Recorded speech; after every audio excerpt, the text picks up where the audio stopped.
Linaanzia kwa mademu wawili walikuwa wanaishi maisha kawaida sana, lakini walikumbana na mtego wa kijana mmoja alijifanya kuwa ni maarufu mtandaoni.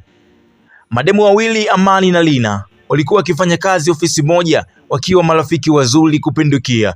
Siku moja walikutana na kijana aitwaye Max ambaye alijitambulisha kama maarufu mtandaoni mwenye maelfu ya wafuasi kwenye mtandao wa Instagram na huko TikTok.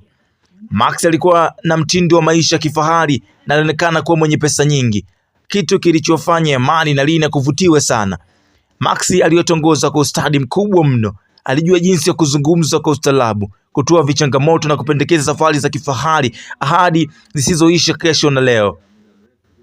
Aliwaambia kwamba alikuwa na nguvu kubwa katika mtandao wa kijamii na kwamba alikuwa akifanya kazi za watu maarufu wa Hollywood.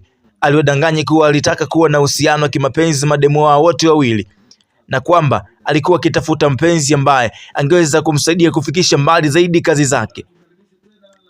Amani na Lina walimpenda sana. Kila mmoja alizani kwamba angeweza kuwa na maisha bora kwa kuwa na Max. Walijua kuwa alikuwa ni mtu maarufu na walizani kwamba alikuwa ni mtu mwenye nafasi kubwa, vile angeweza kujipatia umaarufu katika mtandaoni. Walikubaliana kumfuata Max na kumsaidia kumfikia malengo yake.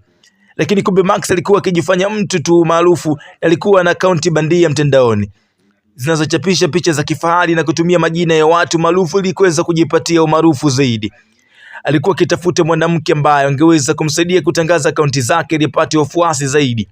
Alikuwa akijifanya na pesa nyingi, lakini ya kweli ni kwamba alikuwa na maisha kawaida sana mchizi. Alitumia pesa za kukopa ili kuonyesha kwamba alikuwa na maisha kifahari. Wakati wa mwisho walipojua ukweli, walikuwa tayari wameshachelewa. Max alikuwa ameshajiingiza kwenye matatizo na alikimbia. Kabla